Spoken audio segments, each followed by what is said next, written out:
Սեր, խնդություն կամ ուրախություն, հաջորդը խաղաղություն։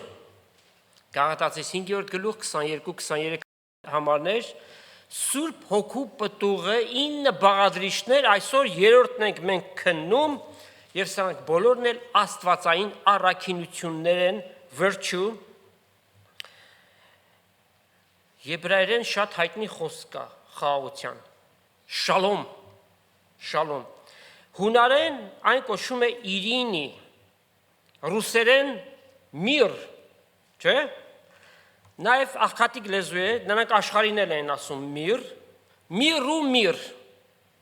աշխարհին խաղաղություն, բայց Հագայի դատանի կողմից ռազմական հանցագործը թույլ կտա, որ այդ խաղաղությունը կա, թույլ չի տալիս, վրացերեն մշվիդոբա, խաղաղությունը այն էլ կատարյալ խաղաղությունը տիրում էր եդեմական պարտեզում, քանի դեռ մեր նախածնողները մեղք չէին գործել, Աստծուն աննազանդ չէին գտնվել, միջև այդ պահը, մեղք գործելուց հետո գլխի վայր ամեն բան շրջվեց, այդ խաղաղությունն էլ վերցվեց, որտեղ մեղքի պատճառով մարդու մեջ եկավ այդ մեղավոր բնությունը, սարսափելի այդ բնությունը, եւ հիմա մենք Գաղատացիների 22-23-ն ենք, որ քննում ենք, դրանից առաջ 19 համարից ներկայացնում է մարդու մեջ եղող այդ բնությունը իր տարատեսակներով։ Մենք բոլորը չենք կարդա, միայն նրանք, որոնք որ այսօրվա նյութին վերաբերում են, ուրեմն մարդու մեջ եկած այդ մեղքի բնությանն են պատկանում նաև թշնամություններ, կռիվներ, հակառակություններ, մարդասպանություններ եւ սրանց ամեն տեսակ տարատեսակները։ Հենց առաջին սերունդը Կայենը իր հարազատ եղբորը Աբելին սպանեց, դառնալով առաջին մարդասպանը, դեռ ավելին, առաջին եղբայրասպանը։ Մարդկային պատմության ամբողջ ժամանակաշրջանը ուղեկցվել է կռիվներով, ապստամբություններով, պատերազմներով, հակառակություններով, մինչև այսօր այդ ամենը շարունակվում են եւ պիտի շարունակվեն, քանի դեռ խաղաղության իշխանը երկրի վրա չի եկել։ Պատմության էջերից, եթե փորփրենք մենք հանրագիտարանները, կտեսնենք, թե ինչ պատերազմներ են տեղի ունեցել դարերի ընթացքում, գրանցվել են այդ մասին, բայց աշխարհիկ պատմագիտությունը շատ լավ կանի, եթե անդրադառնա, թե Սուրբ գրքի մեջ ինչ պատերազմների մասին են գրված, որոնցից աշխարհը գաղափար չունի, բայց միայն Սուրբ գրքի մեջ է գրված։ Պատերազմների ընթացքում 100 միլիոնավոր մարդիկ են մահացել, լինեն դրանք զինվորներ կամ քաղաքացիական բնակչություն։ Ըստ պատմաբանների, բոլոր պատերազմների արդյունքում 570 միլիոն մարդ է մահացել։ Այս թիվը այդքան էլ արժանահավատ չենք համարում, որովհետև հաշվարկը ինչի հիման վրա արեցին, արդյոք Քրիստոսի թվարկությունից առաջ, ասենք, երկրորդ հազարամյակում տեղի ունեցած պատերազմների մահերն էլ գումարվեցին, չգիտենք։ Բայց այս մյուս թվերը միգուցե ավելի իրականությանը մոտ են, առաջի համաշխարհային պատերազմին 15-ից 20 միլիոն մարդ, երկրորդ համաշխարհային պատերազմին 70-ից 85 միլիոն մարդ մահացել են։ Բոլոր դարերում, բոլոր ժամանակների մեջ մարդկանց փնտրած ամենափափագելի բանը ի՞նչն է եղել։ Խաղաղությունը։ Ինչ է խաղաղությունը։ Դա անդորի վիճակ է, որ բնորոշում է պատերազմի բռնության եւ թշնամանքի բացակայությամբ։ Համաշխարհային տարբեր կազմակերպություններ են գործում, մեկ տասնյակից ավել, օրինակ, Միավորված ազգերի խաղաղապահները, United Nations Peacekeepers, կամ խաղաղության դաշինքը Alliance for Peace։ Բայց երբ որ պատերազմ է սկսում, այս կազմակերպությունները իբրև թե ոչինչ, ոչինչ բաներ չեն կարողանում անել։ 44 օրյա պատերազմ հայ ժողովրդի համար որքան ծանր նստեց, որքան մեծ ցավ բոլորս զգացինք, 3900 զինվորներ զոհվեցին, Հայաստանը ոչ միայն ազերիների դեմ էր այդ պատերազմը վարում, այլ կոալիցիա կար եւ հյուսիսից հովանավորչություն կար Մոսկվայից,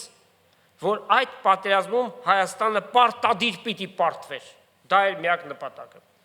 Ահա որ բան է պատերազմը, սարսափելի բան է պատերազմը։ Ծնողները իրենց զավակների կորուստը ողբում են, ահա որ է։ 5-րդ տարին է Ռուսաստանը ներխուժել է ինքնիշխան Ուկրաինայի տարածք, տասնյակ քաղաքներ եւ հարյուրավոր գյուղեր գետնին էր հավասարացվել։ 1 միլիոնից ավելի մարդ է մահացել եւ դեռ շարունակվում է ու շարունակվում է։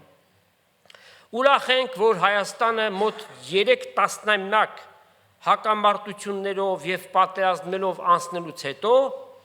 իր հարևանների հետ խաղաղ գոյակցության ճանապարհն է բռնել։ Սահմանները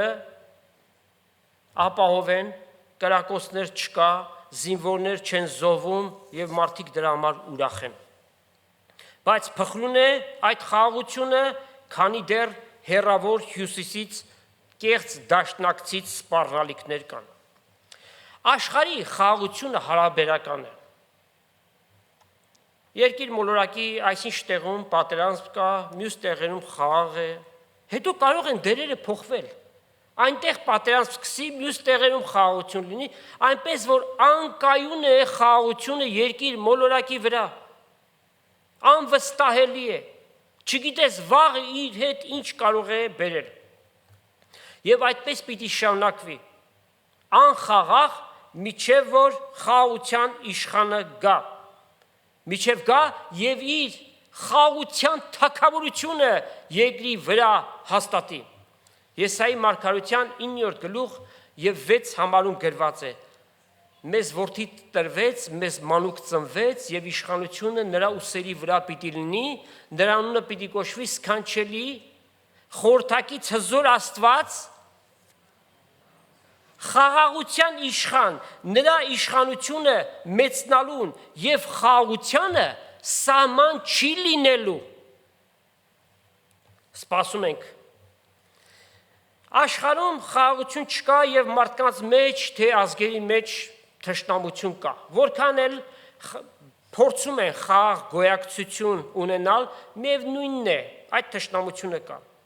Թշնամություն կա նաև մեղավոր մարդու և Սուրբ Աստծու միջև, և սա ամենաահավոր բանն է,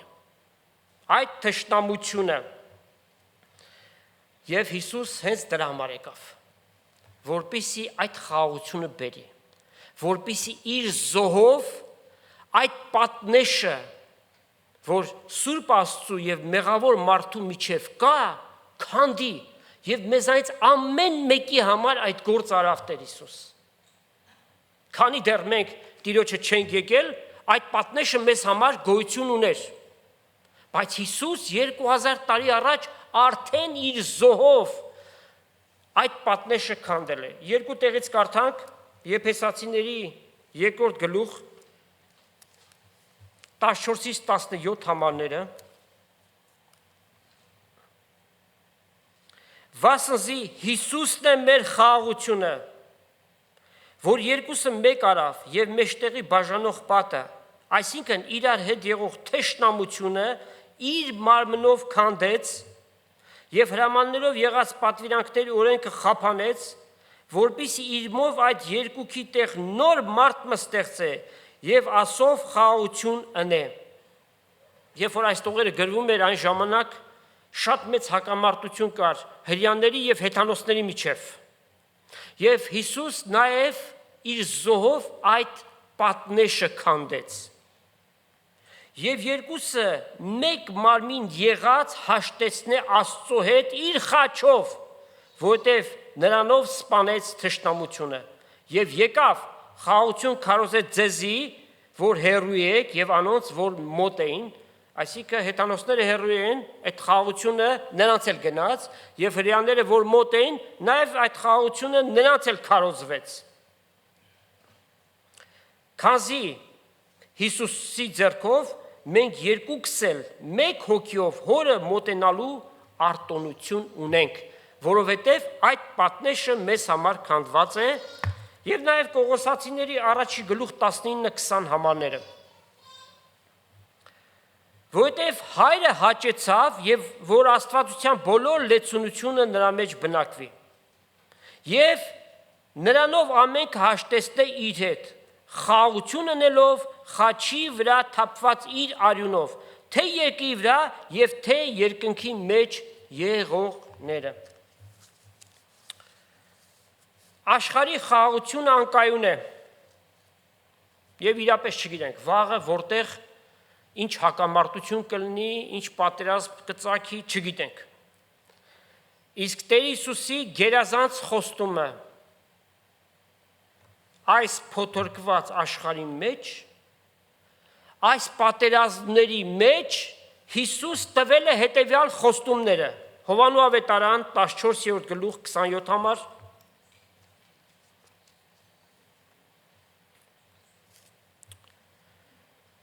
Տեր Հիսուս է խոսում. խաղաղություն կթողեմ ձեզ, իմ խաղաղությունս կտամ ձեզ, ոչ թե ինչպես աշխարհ կտա, ես ձեզ կտամ, սրտերնից չխռովի և չվախենա։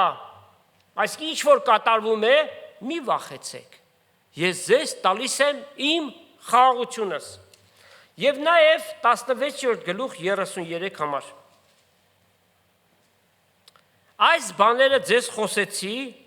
որպեսզի ինձանով խաղաղություն ունենաք, Աշխարհի մեջ նեղություն պիտի ունենաք, բայց քաջասիրտ եղեք, ես աշխարհին հաղթել եմ։ Փառք ես Տեր Հիսուս, քո տված խաղաղության համար, այն գերբնական է, այն սրտի խաղաղություն է, այն արտաքին գործոններից կախված չէ։ Անկախ թե ինչ է կատարվում քո շրջապատում, կամ թե ինչ փոթորիկ կյանք ունես, քաոսային վիճակ կա ստեղծված, Տերը տվել է այդ խաղաղությունը։ Երբևէ ունեցել եք այդ զգացողության վայելքը, որ կարծես թե ամեն բան հակառակ է գնում։ Բազմաթիվ հակառակություններ կան, փորձություններով ես անցնում, հիվանդություններ, ինչ նեգատիվ բան կա, շրջապատում է քեզ կամ ընտանիքիդ, բայց սրտիդ մեջ խաղաղություն ունես։ Վայելել եք այդպիսի խաղաղություն։ Եվ անգամ զարմանում ես, թե այս իրավիճակի մեջ ես ինչպես եմ խաղաղ։ Միթե իմ անհոգության պատճառով է սա։ Ոչ։ Սուրբ Հոգու պտուղը երրորդ բաղադրիչը, խաղաղություն, աստվածային խաղաղություն։ Շալոմ բառը Տեր Հիսուս հաճախակի գործածեց, երբ որ իր աշակերտների մեջ հայտնվում էր, ասում էր խաղաղություն ձեզ, շալոմ։ Տեր Հիսուս շատ լավ գիտեր եւ իր աշակերտներին էլ զգուշացրեց, որ այն ինչ որ իրեն են անում, ձեզ էլ պիտի անեն, եւ ինչպիսի հալածանք կար հրյա կղերական դասից, նաեւ իշխանական դասը, բոլորը հակառակ էին Հիսուսին։ Եվ ինչ հալածանքներ, որ իրեն արեցին, Տեր Հիսուս քաջալերեց իր աշակերտներին ասելով. Ես իմ խաղաղությունս կտամ ձեզ հետ էլ պիտի այսպես վարվեն։ Քաջասիրտ եղեք, ես այս աշխարհին հաղթել եմ։ Ուրեմն Հիսուս մեր խաղաղության երաշխավորն է։ Սաղմոս 29:11 Տերը իր ժողովրդին զորություն պիտի տա, Տերը իր ժողովրդին խաղաղությամբ պիտի օրհնի։ Սա խոստում է։ Բոլորս էլ այդ աստվածային խաղաղության պետքություն ունենք եւ ունենք ամեն օր ու ամեն ժամ։ Չար աշխարհ, փոթորկված, փորձություններ, գայթակղություններ, հիվանդություններ, կռիվներ, թշնամություններ դուք ավելացրեք։ Այդ խաղաղությունը մեզանից հեռու չէ, այն մեր մեջ է, ներդրված է մեր մեջ Սուրբ Հոգու ձեռքով, որտեղ այդ խաղաղությունը Սուրբ Հոգու էությանը մաս է կազմում։ Ուրեմն մենք բոլորովին էլ պետքություն չունենք մասնավոր աղոթք կանենք ասելու, որ Տեր խաղաղություն տուր ինձ։ Տերը այդ խաղաղությունը արդեն մեզ տվել է։ Սուրբ Հոգու ձեռքով այն մեր մեջ բնակվում է։ Ինչ է մնում մեզ անենք, որպեսզի մենք այն ի գործ դնենք։ Տեսեք Կողոսացիս 3:15 համար։ Աստծո խաղաղությունը ձեր սրտերի մեջ թող թագավորի, որին դուք կանչվեցաք մեկ մարմնով եւ գոհացեք։ Աստծո խաղաղությունը ձեր մեջ թող թագավորի։ Նշանակում է մեր մեջ եկել է, բայց պետքություն ունի թագավորելու։ Ահա դա ամբողջությամբ մեզանից է կախված։ Մենք այդ թույլատրությունը տվել ենք, որ մեր սրտի գահին Տերը թագավորելով նաև այդ խաղաղությունը բերի հաստատի։ Ուրեմն մեզանից է այդ ամենը կախված։ Եվ մենք բոլորովին էլ պետք չէ զգացմունքներով առաջնորդվենք։ Իմացեք, Սատանան հեշտությամբ գործածում է զգացմունքները։ Դրանք շատ հաճախ խանգարող դեր են կատարում։ Այլ ստապ, գիտակից ձևով պիտի մոտենանք Տեր Հիսուսի ասած խոսքերին, դրանք որպես կանոն 100%-անոց մեր կյանքերի մեջ պիտի հաստատվեն։ Եվ թույլ չտանք որ սատանան մեր զգացմունքների եւ արտաքին գործոնների միջոցով մեր խաղաղությունը խաթարի։ Իսկ դա հնարավոր է, երբ որ մենք ամեն բանի մեջ Աստծուն հուսացել ենք եւ վստահում ենք։ Ուրեմն, սիրելի եղբայրս եւ քույրս Քրիստոսով թույլ մի տուր, որպիսի սատանան քու խաղաղությունդ վերցնի։ Եթե անգամ կյանքը տակնու վրա է, ասա ետի սանցիր սատանա։ Իմ Աստվածս, ում որ ես պաշտում եմ, իմ խնդիրներից, պրոբլեմներից, անհամեմատելի շատ մեծ է, եւ նա ամեն բան իմ կյանքի մեջ կարգի պիտի դնի։ Երբեք չտարուբերվենք։ Հաստատուն միտքը կարևոր է։ Հաստատուն միտքը։ Այլ կերպ ասած, վստահություն Տիրոջ վրա։ Եկեք կարդանք Եսայի մարգարեությունից 26-րդ գլուխ 3-4 համարները։ Հաստատ միտքը կատարյալ խաղաղության մեջ կպահես, վասնզի քեզ կհուսա։ Հավիտյան Տիրոջը հուսացեք, քանզի Տերը հավիտենական վեմ է։ Ուրեմն, երբ որ մեր միտքը հաստատ է, Աստված այն խաղաղության մեջ է պահում։ Բայց եթե արտաքինից ներգործող գաղափարներ, մտքեր, զգացմունքներ գալիս են, դրանք կարող են մեր խաղաղությունը խաթարել։ Հետևաբար, ամեն բանի պատասխանը Աստծո խոսքն է։ Այս խոսքը թող մեր սրտի ամենախորունկ տեղերում հաստատվի։ Արմատներ գցի, որպեսզի երբ որ կյանքի դիպվածով պարագաներ գալիս են, մենք կարողանանք այդ խոսքի միջոցով գործել։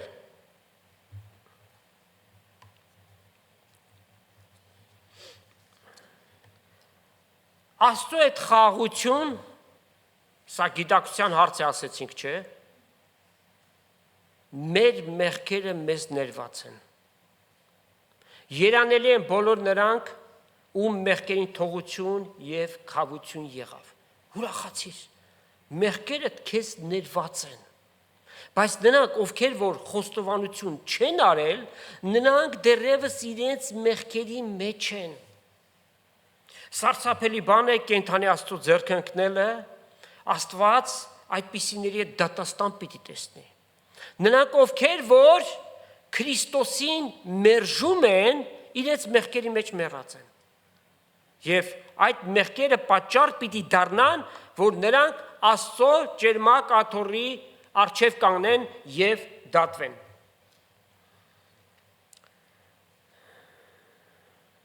Հիսուս իր զոհով մեղքի պատնեշը քանդեց, գերազանց մի վիճակ։ Եվ հիմա մենք վստահություն ունենք երկնային սրբարան մտնելու, այն նոր ու կենդանի ճամփով, որ Քրիստոս բացեց իր մարմնով մեղքի պատնեշը քանդելով։ Մենք մեր աղոթքներով կարող ենք երկնային սրբարան մտնել, Տիրոջը փառաբանել եւ մեր խնդրվածքները նրան տանել։ Ուրեմն հաստատուն միտք։ Մյուս կողմից ասենք, որ մենք զգացմունքազուրկ չենք, մարդ ենք, մեր մեջ զգացմունքներ ունենք, բայց բանականությունը պիտի գերակշռի զգացմունքայնությունից։ Զգացմունքները կարող են բացասական էֆեկտ ունենալ եւ սատանան գործածի դրանք։ Իսկ բանականությունը, իմացականությունը, որոնք հաստատված են Աստծո խոսքի վրա, մշտապես հաստատուն են։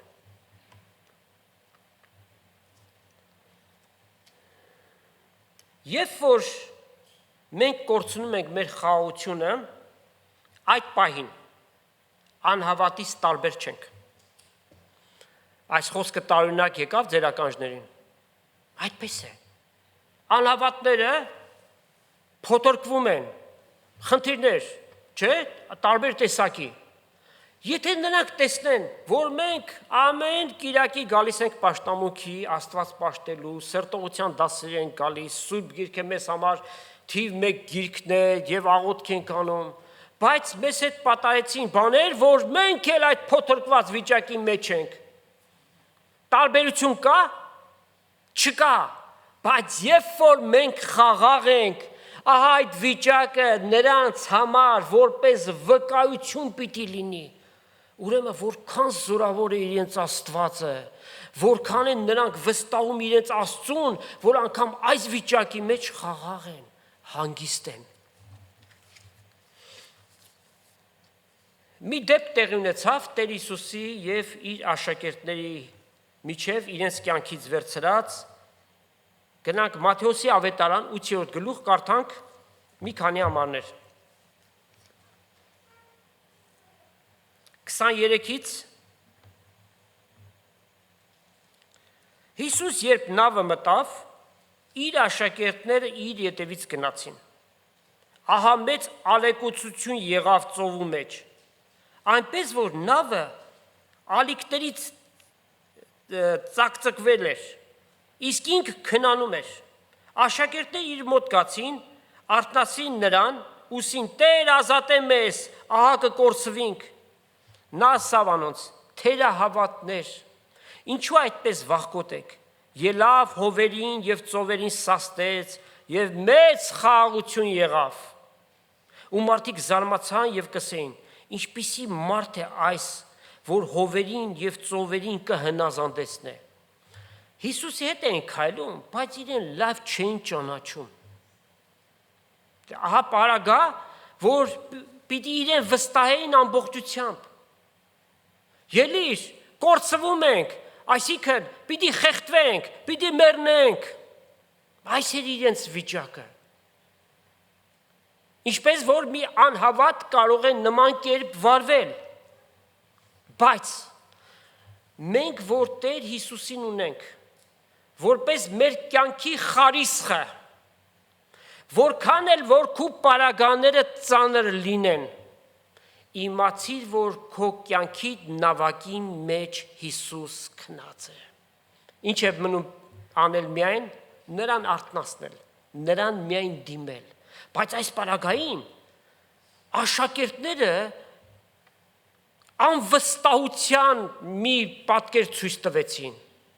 Ելիր, այսինքն դու էլ մի բան արա, որ փրկվենք այս վիճակից։ Ուրեմն Տերը մեզ տվել է այդ խաղաղությունը եւ մենք պետքություն ունենք մշտապես այդ խաղաղությունը ունենալ շարունակել։ Ուրեմն ինչ նշեցինք, Աստծո հետ խաղաղություն ունեցանք, սա առաջինն էր, մեղքի պատնեշը քանդվեց եւ մենք Աստծո որդիներ դարձանք։ Երկրորդ, Աստված Սուրբ Հոգով մեր մեջ բնակվելով բերեց այդ խաղաղությունը։ Սուրբ Հոգու պտուղի երրորդ բաղադրիչը խաղաղությունն է այն մեր մեջ է։ Եւ կա երրորդ մեկ հանգամանքը, Հռոմեացիների 12-րդ գլխում կարդում ենք այդ մասին, Հռոմեացիս 12-ի 18-ը, որ չափ կարելի է ձեզ ամեն մարդու հետ խաղաղություն ունեցեք։ Կարելություն, այսինքն որքան որ հնարավոր է մարդկանց հետ խաղաղություն ունեցեք։ Այսինքն զերծ մնացեք ամեն տեսակ կռիվներից, վիճաբանություններից։ Շատ հաճախ մեր շրջապատում մարդիկ կան, ովքեր որ կարող ենք ասել կոնֆլիկտային են։ Այսինքն մեկ խոսքից խնդիր կարող են հանել։ Իմաստությամբ նմանների հետ դու սահման դիր, որպեսզի այդ կոնֆլիկտները չլինեն։ Դա կարող են լինել քո հարազատներդ, աշխատանքային գործընկերներդ, հարևաններդ, իմաստությամբ վարվենք, որպեսզի կոնֆլիկտների մեջ չընկնենք եւ մեր խաղաղությունը չկորցնենք։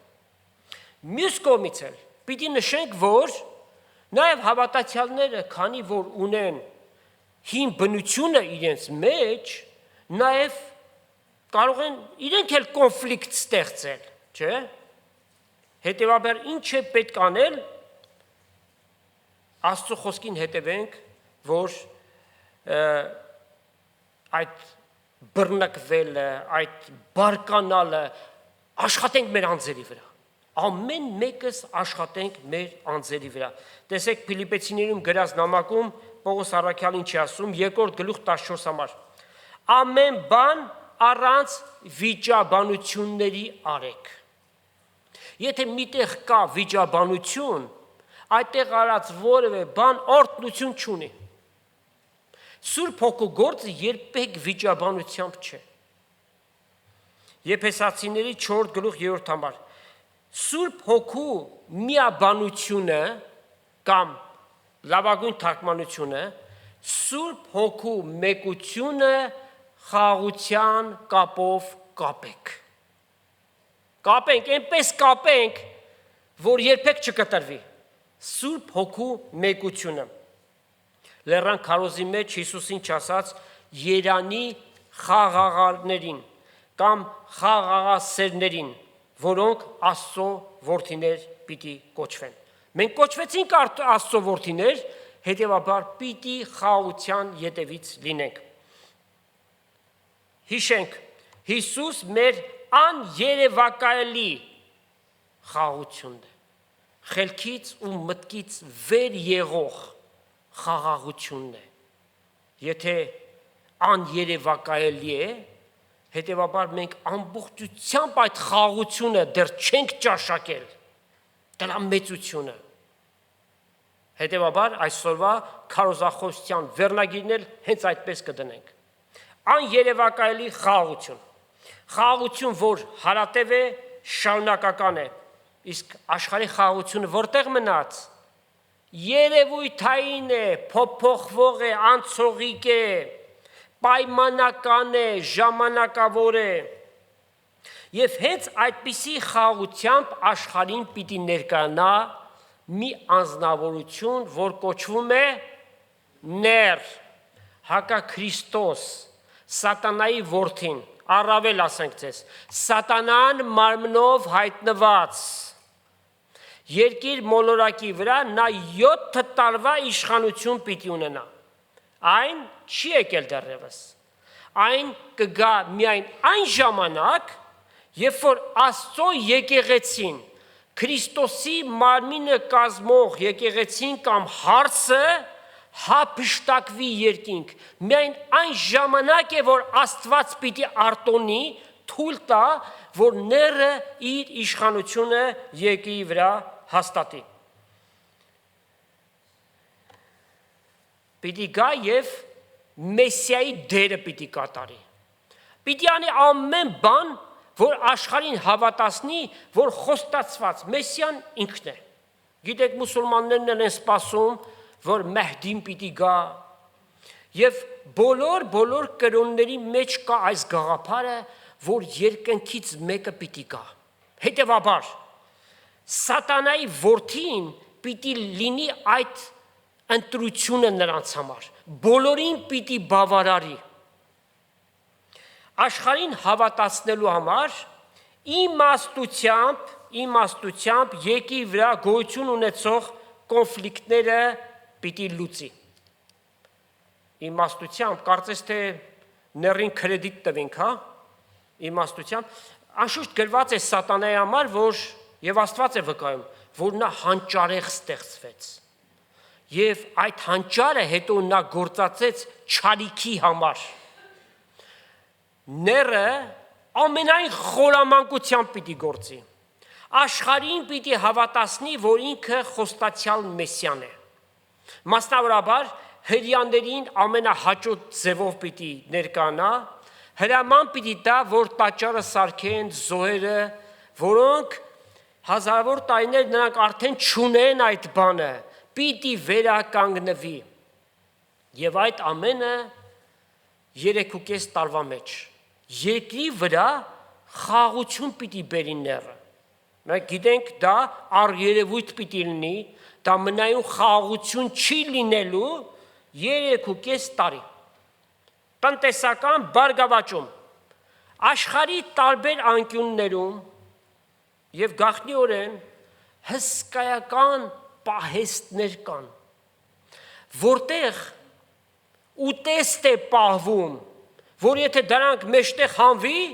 աշխարհում սոված մեկը չի գտնվի։ Հենց այդ ժամանակաշրջանում է, որ աշխարհին պիտի տրամադրեն այդ պահեստները եւ անգամ աֆրիկյան մայր ցամաքում ամենուրեք լավ պիտի լինի, տնտեսական առաջընթաց, բարգավաճում, բոլորը պիտի ասեն, ելով կարող է լինել Մեսիան, եթե ոչ այս հայտնված մեկը։ Եվ այդ ժամանակ է, որ պիտի տեղի ունենա հետևյալը։ Կարդանք Թեսաղոնիկեցիների առաջին նամակ 5-րդ գլխից առաջի համարից։ Բայց այն ժամերի եւ ժամանակների համար Քրոնոս եւ Քայրոս Հիսուսի գալստյան ժամանակ ինչ մենք չգիտենք, որ թվին, որ ամսին, որ օրը, որ ժամին, որ պահին պիտի Հիսուս հայտնվի։ Բայց ընդհանուր պատկերը մեզ տրված է, մենք այդ ֆրեյմը ունենք 6000 տարվա, մնում է իմանանք այն պահը, երբ որ ինքը պիտի գա, եւ գիտենք դա երբ պիտի լինի, շուտով։ Քանզի դուք աղեք գիտեք, թե Տիրոջ օրը գիշերվա գողի պես պիտի գա։ Ինչ է սա ներկայացնում։ Հափշտակություն, գիշերվա գողի պես։ Երբ ասելու լինեն, թե խաղաղություն եւ ապահովություն է, ուրեմն հափշտակությունը տեղի ունեցավ։ Հետո, երբ ասելու լինեն խաղաղություն եւ ապահովություն է, այն ատեն կորուստը հանկարծակի անոնց վրա պիտի հասնի հղի երկունքի պես եւ պիտի չազատեն։ Ասեցիք, որ հակաքրիստոսը երբ որ գա, պիտի դիմակավորվի։ Ինքը այն չէ, ինչ որ իրեն ցույց պիտի տա։ Բայց 3.5 տարի հետո այդ Սովետ միությունը մի հատ մուլտֆիլմ կար, Արլյոնը, հիշում եք, որ իրեն բարի էր ցույց տալիս, հանկարծ դիմակը հանեց եւ այնտեղ մի այլանդակություն էր։ Այդպես ների դիմակը պիտի պատրվի եւ վերջին 3.5 տարին եկի վրա դժոխային ժամանակներ պիտի գան։ Թե Աստված երկնքից պատիժներ պիտի իջեցնի եկի վրա եւ թե ները մարդկանց աճ ու ձախ պիտի սպանի, որպիսի իրեն ընդունեն եւ իրեն դավանեն որպես Աստված, Հայտնություն 13-րդ գլուխ եւ բավական տեղերում այդ մասին գրված է։ Բայց դուք եղբայրներ խավարի մեջ չեք, որ այն օրը գողի նման ձեր վրա հասնի։ Վասնզի դուք ամենքդ լուսով որդիներ եք եւ ցերեկվան որդիներ։ Այսինքն այս առումով մենք որևէ անհանգստանալու բան չունենք, մենք երբեք ներին չենք տեսնելու, ինքն էլ մեզ չի տեսնելու։ Մենք կգնանք, հետո ինքը թող գա։ Հետո իր վերջը Տեր Հիսուս կտա։ Ուրեմն չքնանանք, ինչպես ուրիշներ, հապա արթուն եւ զգաս լինենք։ Քանզի նրանք, որ քնում են, գիշերն են քնում, եւ նրանք, որ կարփենան, գիշերը կարփենան։ Բայց մենք, որովհետեւ ցորեկվանն ենք, զգաս լինենք եւ հավատքի եւ սիրո զրա մեր վրա հագնենք եւ փրկության հույսի սաղավարտը մեր գլուխը դնենք։ Իսկ ահա խաղաղության, արդարության, սիրո հազարամյակը պիտի հաստատվի այդ 7 տարվա մեծ նեղության շրջանից հետո, երբ որ Տեր Հիսուս եւ իր հարսը մարմինը կազմող եկեղեցին երկրի վրա պիտի գան եւ հազարամյա թագավորությունը պիտի հաստատեն։ Զաքարիա 9-րդ գլուխ եւ 10 համարում կարդում ենք. Նա, այսինքն Հիսուս, ազգերին խաղաղություն պիտի քարոզի։ Ոչ թե պիտի կանչի եկեք այստեղ գնացեք խաղաղ ապրեք։ Պիտի հրամայի, որտեղ ինքը միահայեցան թագավորություն պիտի հաստատի։ Եվ աստվածապետական օրենքներով, երկաթյա գավազանով հազարամյա թագավորություն պիտի լինի։ Նրա իշխանությունը ծովից ծով, գետից մինչև երկրի ծայրերը պիտի լինեն, այլ կերպ ասած, երկիր մոլորակի ամեն ծայրում Հիսուսի թագավորությունը պիտի հաստատվի։ Հազարամյային հետևյալ բաները պիտի տեղի ունենան եւ դրանք պիտի ապահովեն խաղաղությունը, մասնավորաբար հետևյալը։ Եսայի 2-րդ գլուխ եւ 4-րդ համար։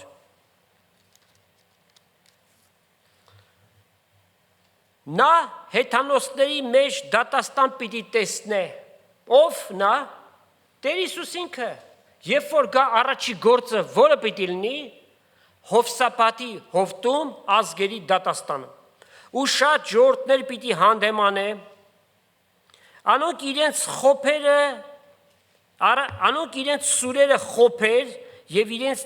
նիզակները հոտոցներ պիտի շինեն, ազգի վրա սուր պիտի չվերցնե, ոչ պատերազմ պիտի լինի, ոչ էլ պիտի սովորեն պատերազմ։ 1000 տարի ոչ մի պատերազմ, ոչ մի պատերազմական գործիք։ Այն ժամանակվա գրության համեմատ է սուրեր, ներկայիս մենք գիտենք առաջնակարգ ինչ ռազմական ուրեմն տեխնիկա կա, որ գործում է։ Ասում են նիզակները հոտոցներ պիտի դարձնի, ինչ է հոտոցը։ Հոտոցը էտոց բառն է, էտել բառից է գալիս, դա այն լայն բերանով մկրատն է, որ ամեն բերքահավաքից հետո ինչ են անում, ավելորդ ճյուղերը կտրում են, լինի դա ծառերի կամ որդատունկի ճյուղերը, որ շատ ավելի հաջորդ տարի բերք ստանան։ Ուրեմն կատարյալ խաղաղություն պիտի լինի, ոչ մի պատերազմ, ոչ մի հակամարտություն։ Գազանների միջև անգամ խաղաղություն պիտի հաստատվի։ Իրար չեն հոշոտելու։ Պատկերացնում եք ներկա վիճակում ինչպիսին է։ Գիշատիչներ եւ ընտանի կենդանիներ միասին պիտի ապրեն։ Հնարավոր է այս բանը։ Եթե գրված է, ուրեմն հնարավոր է։ Ոմանք ասում են, դե շատ եք դրա վրա ծանրանում խորը գնում։ Լավ, ինչ պատասխան պիտի տան։ Սրանք այն հավատացյալներն են, ովքեր որ չեն հավատում Տեր Հիսուսի տեսանելի հազարամյա թագավորության։ Ասում են հազարամյան հիմա է, եթե հազարամյան հիմա է, սատանան կապված է, անշուշտ որ կապված չէ։ Հազարամյան հիմա է, եւ այս գրությունը գիշատիչները եւ ընտանի կենդանիները, գիշատիչները ներկայացնում են մեր հին բնությունը, ընտանի կենդանիները ներկայացնում են մեր նոր բնությունը, ասեք տեսնեմ, այս մարմինի մեջ 12705 տարի էլ եթե ապրենք, կամ ավելի, մի թիվ ասեք, հնարավոր է արդյոք մեր հին եւ նոր բնությունները իրար հետ միաբանվեն, անկարելիություն է, երկու տարբեր բևեռներ են, մեկը սատանայից եկած է, մյուսը աստվածային է։ Պողոս առաքյալը Հռոմեացիների մեջ հրաշալի ձևով դա բացատրում է։ Ասում է, բանին կուզեմ անել, բայց չարի մոտս է։ Չարը, որ չեմ ուզում, այն եմ անում։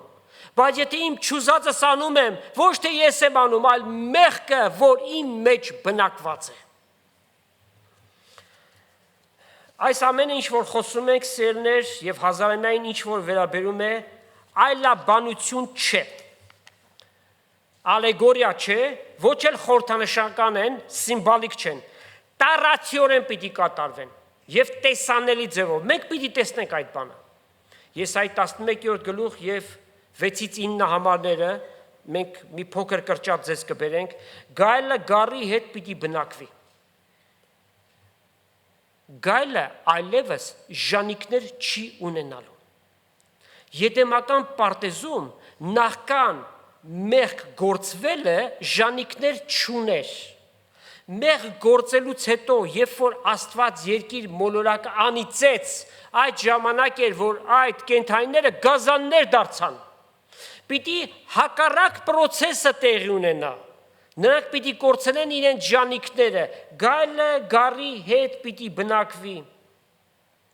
Կովը եւ արջը միասին խոտ պիտի ուտեն։ Հիմա երբ որ կովը եւ արջը իրար հանդիպեն, ինչ տեղի կունենա,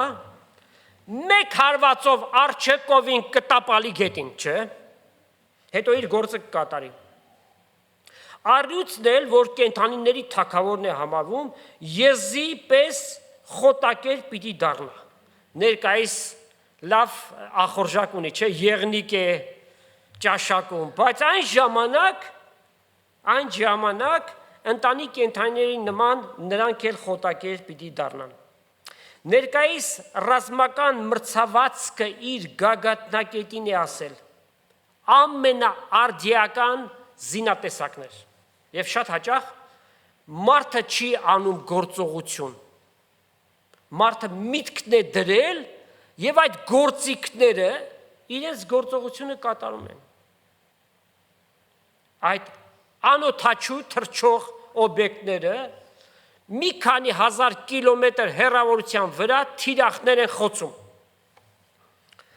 Ինչպես որ Եսայի 2-րդ գլխում կարդացինք 4 համարը, նաև Սաղմոս 46-ի մեջ կարդում ենք հետևյալը։ Սաղմոս 46, 8-ից 10 համարներ։ Եկեք ու տեսեք Տիրոջ գործերը,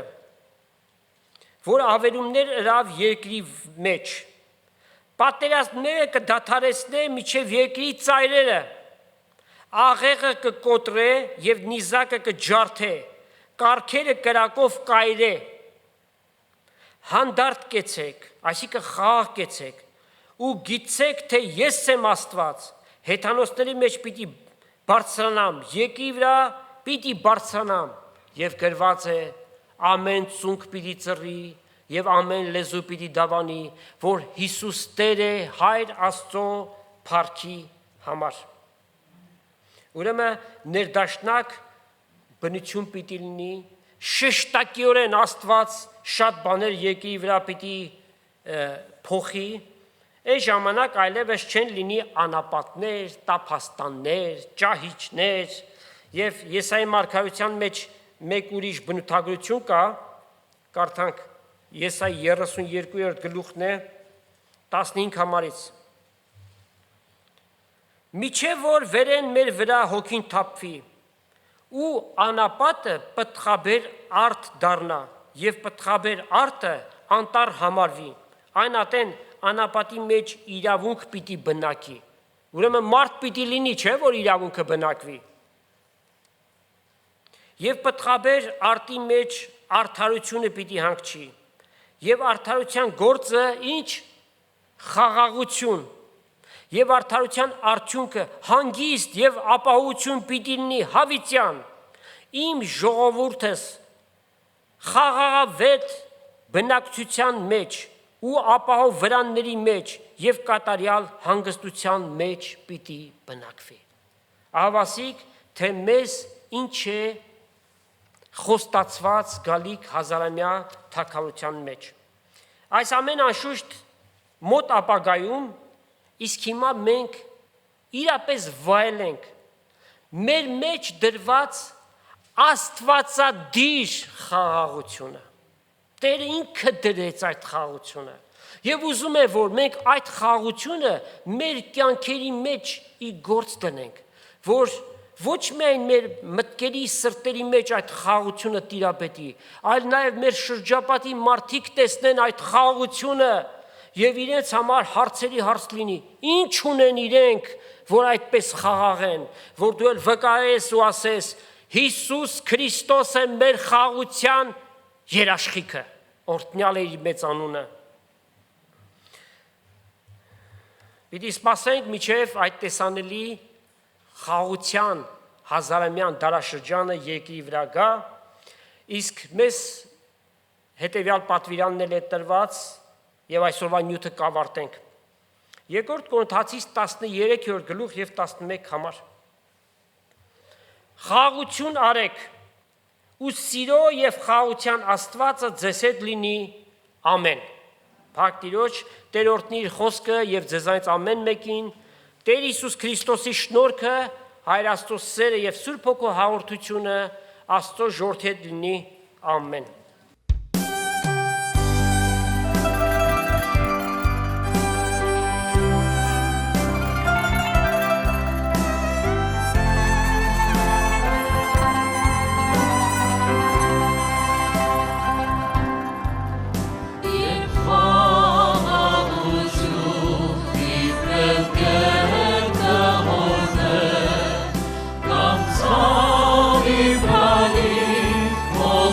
Come,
Հա